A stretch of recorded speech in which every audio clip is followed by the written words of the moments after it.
لاہور اور اس کے گرد و نواح میں گرج چمک کے ساتھ بارش کا سلسلہ جاری ہے۔ تیز ہوا کے ساتھ ابر رحمت برسنے سے موسم رت بدل گئی ہے۔ درجہ حرارت 19 ڈگری سینٹی گریڈ ریکارڈ کیا گیا ہے۔ محکمہ موسمیات نے آئندہ 2 روز تک بارش کی پیش گوئی کر رکھی ہے۔ اس وقت نمائندہ سما عمر یعقوب ہمارے ساتھ موجود ہیں، ان کی جانب چلتے ہیں۔ عمر، کس حد تک موسم خوشگوار ہوا ہے لاہور میں، اور محکمہ موسمیات کی کیا پریڈکشن ہے؟ یعنی آئندہ آنے والے 2 روز میں کیا شدید بارش ہوگی، تیز بارش ہوگی یا نسبتاً بارش ہوگی؟ جی بالکل، محکمہ موسمیات کی پیش گوئی سچ ثابت ہوئی، اور آج جیسا کہ پیش گوئی کی گئی تھی کہ بارش ہوگی، اور گزشتہ 1.5 سے 2 گھنٹے سے بارش کا سلسلہ جاری ہے۔ لاہور کے مختلف علاقوں میں کہیں ہلکی تو کہیں تیز بارش کا سلسلہ جاری ہے، جس سے موسم رت بالکل بدل گئی ہے۔ گزشتہ روز جو موسم ہے وہ خشک اور گرم رہا، لیکن محکمہ موسمیات نے یہی کہا تھا کہ اتوار کو بارش کا سلسلہ شروع ہوگا اور وہ پیر کی شام تک جاری رہے گا۔ یعنی ابھی یہ جو بارش کا سلسلہ شروع ہوا ہے، یہ وقفے سے کل رات تک یہ سلسلہ جاری رہے گا۔ اور اس وقت جو محکمہ موسمیات کے مطابق جو اعداد و شمار ہے، اس وقت جو درجہ حرارت ہے وہ 21 ڈگری سینٹی گریڈ ریکارڈ کیا جا رہا ہے، اور جو کہ کم سے کم 20 ڈگری سینٹی گریڈ رہے گا، اور دوپہر کے وقت تک یہی درجہ حرارت 30 ڈگری سینٹی گریڈ تک جانے کا امکان ہے۔ یعنی موسم ٹھنڈا رہے گا لیکن درجہ حرارت بھی بڑھے گا، اور یہ بارش کا سلسلہ بھی جاری رہے گا۔ اور اس وقت لاہور کا موسم بڑے خوبصورت ہے۔ لاہور کے مختلف علاقوں میں کہیں ہلکی اور کہیں تیز بارش ہو رہی ہے، جس نے اس وقت لاہور کے موسم کو نہایت ہی خوشگوار بنا دیا ہے، اور محکمہ موسمیات کے مطابق آئندہ 2 روز تک یہی بارش کا سلسلہ جاری رہے گا۔ جی ٹھیک ہے، لاہور کا موسم ہوا ہے اوسم۔ عمر یعقوب ہمارے ساتھ موجود تھے۔ عمر، بہت بہت شکریہ آپ کا۔ ادھر اسلام آباد اور راولپنڈی کے مختلف علاقوں میں بھی بارش ہوئی ہے، جس سے موسم خاصا سرد ہو گیا ہے۔ اسلام آباد کی G6 G7 F7 میں رمجھم ہوئی ہے۔ سید پور، گولڑا شریف، بارہ کہو، بری امام میں بھی بادل برسے ہیں۔ راولپنڈی میں صدر، راجہ بازار اور دیگر علاقوں میں بھی بارش ہوئی ہے۔ تو لاہور کے ساتھ ساتھ اسلام آباد اور راولپنڈی کے مختلف علاقوں میں بارش ہوئی ہے، جس سے موسم تھوڑا سا سرد ہو گیا ہے۔ اسلام آباد کے G6 G7 F7 میں رمجھم ہوئی ہے۔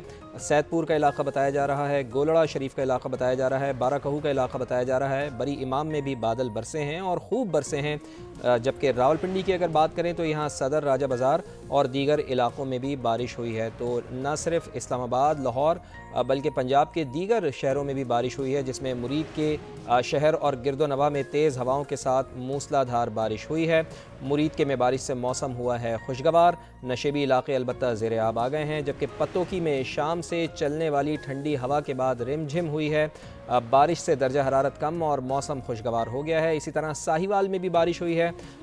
یہاں پر شہر میں اور نواحی علاقوں میں بارش ہوئی ہے، تیز ہواؤں کے ساتھ بارش ہوئی ہے، جس سے موسم خوشگوار ہوا ہے، اور اس کے ساتھ ساتھ سرگودا اور گرد و نواح میں آندھی اور تیز بارش کا سلسلہ جاری ہے۔ یعنی یہ کہا جا سکتا ہے مجموعی طور پر اپر پنجاب میں مختلف علاقوں میں ہر جگہ ہی بارش کا سلسلہ آج دیکھنے میں آیا ہے۔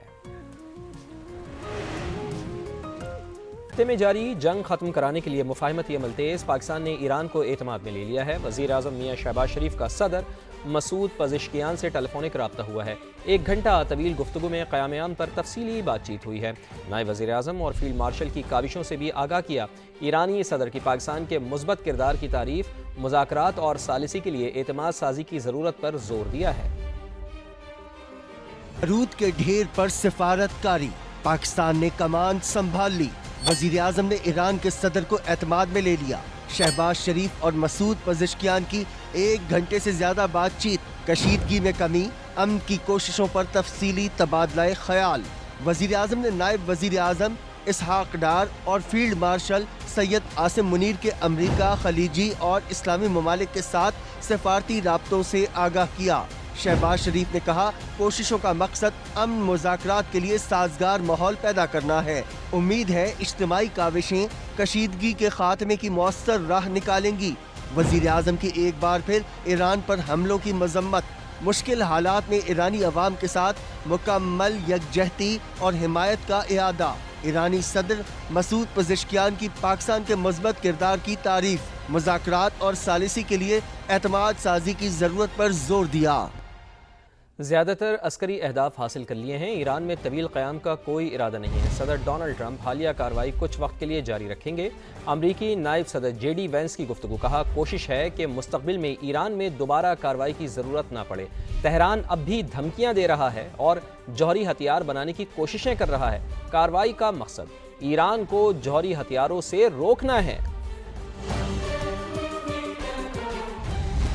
ایک طرف ہو رہی ہیں مذاکرات کی باتیں تو دوسری طرف ایران کے خلاف زمینی کارروائی کی تیاریاں بھی جاری ہیں۔ امریکہ کے مزید فوجی مشرق وسطیٰ پہنچ گئے ہیں۔ امریکی سینٹ کام کے مطابق امریکی بحری جنگی جہاز ٹریپولی پر موجود 3500 فوجی خطے میں پہنچ چکے ہیں۔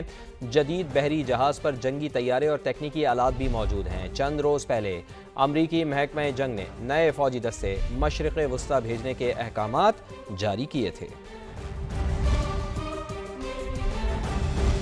تو جناب، خطے کے ممالک سلامتی چاہتے ہیں تو اپنی سرزمین جنگ کے لیے استعمال ہونے نہ دیں۔ ایرانی صدر کی ایک بار پھر وارننگ۔ سوشل میڈیا پیغام میں کہا ہے کہ بار بار بتا چکے کہ ایران حملوں میں پہل نہیں کرتا۔ اگر بنیادی ڈھانچے یا اقتصادی مراکز کو نشانہ بنایا گیا تو بھرپور جواب دیں گے۔ آپ کو بتائیں کہ خطے کے بعد خطے کے جو ممالک ہیں وہ سلامتی چاہتے ہیں تو اپنی سرزمین جنگ کے لیے استعمال ہونے نہ دیں۔ ایرانی صدر کی ایک بار پھر وارننگ۔ سوشل میڈیا پیغام میں انہوں نے کہا ہے کہ ہم بار بار بتا چکے ہیں کہ ایران حملوں میں ہرگز پہل نہیں کرتا۔ اگر بنیادی ڈھانچے یا اقتصادی مراکز کو نشانہ بنایا گیا تو پھر ہم جواب کا حق محفوظ رکھتے ہیں اور ہم بھرپور جواب دیں گے۔ صدر مسعود پزشکیان کی جانب سے ایسا کہا جا رہا ہے۔ ایران کا دشمن پر ایک اور تگڑا وار، حملوں کی 85ویں لہر داغ دی ہے۔ تل ابیب میں دھماکوں کی گونج، حیفا اور ڈیمونا میں نیول ہیڈ کوارٹرز، ریڈار اور بندرگاہ نشانہ بنے ہیں۔ بن گوریان ایئرپورٹ پر ایندھن کا ذخیرہ بھی ٹارگٹ۔ تازہ حملوں میں ایک اسرائیلی ہلاک، 150 سے زائد زخمی۔ مشرق وسطیٰ میں امریکی تنصیبات بھی ایران کے نشانے پر ہیں۔ ایرانی فوج کا دبئی میں 500 سے زائد امریکی فوجیوں کو نشانہ بنانے کا دعویٰ، کہا ٹرمپ کو سمجھنا ہوگا کہ خطہ امریکی فوجیوں کا قبرستان بنے گا۔ ابوظہبی میں میزائل اور ڈرونز کا ملبہ گر جانے سے 5 افراد زخمی ہوئے ہیں۔ خلیفہ اکنامک زون میں 2 مقامات پر آگ بھڑک اٹھی ہے۔ سعودی عرب میں سلطان ایئر بیس پر امریکہ کو بڑا نقصان ہوا ہے۔ کئی ریفیولنگ طیارے متاثر ہونے کا انکشاف ہوا ہے۔ 12 امریکی اہلکار زخمی ہوئے ہیں۔ عراقی مزاحمتی تنظیم کا اردن میں متعدد ایئر بیسز کو نشانہ بنانے کا دعویٰ۔ عمان کی سلالہ بندرگاہ پر ڈرون حملہ، ڈنمارک کی شپنگ کمپنی نے آپریشن معطل کر دیا ہے۔ اور خلیجی ممالک پر ایران کے حملے ناقابل قبول، ہمیں یہ نہیں بھولنا چاہیے کہ جنگ کس نے شروع کی۔ ترک انٹیلیجنس چیف ابراہیم قالین کا بیان، کہا جنگ اسرائیل نے شروع کی، ہمیں اس پر دباؤ بڑھانے کی ضرورت ہے۔ تنازع کو علاقائی جنگ میں تبدیل ہونے سے ہمیں روکنا ہوگا۔ تو آپ کو بتائیں کہ خلیجی ممالک پر ایران کے حملے ناقابل قبول ہیں، ہمیں یہ نہیں بھولنا چاہیے کہ جنگ کس نے شروع کی ہے۔ ترک انٹیلیجنس چیف ابراہیم قالین کا بیان سامنے آیا ہے۔ انہوں نے کہا ہے کہ جنگ اسرائیل نے شروع کی ہے اور ہمیں اس پر دباؤ بڑھانے کی ضرورت ہے۔ تنازع کو علاقائی جنگ میں تبدیل ہونے سے ہمیں روکنا ہوگا۔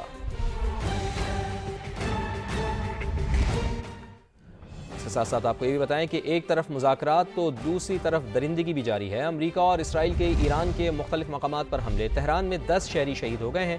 بمباری سے یونیورسٹی کی 97 سال پرانی عمارت کو شدید نقصان پہنچا ہے۔ تعلیمی سرگرمیاں معطل ہیں۔ اصفہان میں بھی اسرائیل کے حملے، ایک بچی کو ملبے سے معجزانہ طور پر زندہ نکال لیا گیا۔ وہ شہر میں حملے میں ایک ہی خاندان کے 4 افراد شہید ہو گئے ہیں۔ ایرانی ریڈ کریسنٹ کے مطابق فضائی حملوں میں اب تک 71,000 گھروں اور 20,000 تجارتی مراکز کو نقصان پہنچ چکا، جبکہ 600 اسکولز اور 295 طبی یونٹس تباہ ہوئے ہیں۔ عالمی توانائی ایجنسی نے تصدیق کر دی ہے، تابکاری کے اخراج کا امکان بھی مسترد کر دیا گیا ہے۔ امریکہ ایران میں غیر قانونی ہتھیار استعمال کر رہا ہے۔ واشنگٹن پوسٹ نے یہ انکشاف کیا ہے، لکھا 3 دہائیوں بعد پہلی بار فضا سے لینڈ مائنز گرائی گئی ہیں۔ آبنائے ہرمز کی بندش کو 28 روز ہو گئے ہیں۔ مشرق وسطیٰ کی جنگ میں شدت آنے لگی ہے۔ یمنی حوثی بھی میدان میں کود پڑے ہیں۔ اسرائیل پر حملوں کا آغاز کر دیا ہے۔ کئی مقامات پر بیلسٹک میزائل داغ دیے ہیں۔ صہیونی علاقے لرز اٹھے ہیں۔ کئی مقامات پر نقصانات کی اطلاع ہے۔ حوثی گروپ کا کہنا ہے کہ انہوں نے اسرائیلی فوجی مقامات کو نشانہ بنایا۔ اقدام ایران، لبنان، عراق اور فلسطینی علاقوں پر حملوں کے جواب میں اٹھایا گیا۔ ایکشن اس وقت تک جاری رہے گا جب تک امریکی اور اسرائیلی جارحیت رک نہیں جاتی۔ یمنی حوثیوں نے بحیرہ احمر بند کرنے کی دھمکی دے دی ہے۔ آبنائے ہرمز کے بعد ایک اور اہم سمندری گزرگاہ کے بند ہونے کا امکان پیدا ہو چلا ہے۔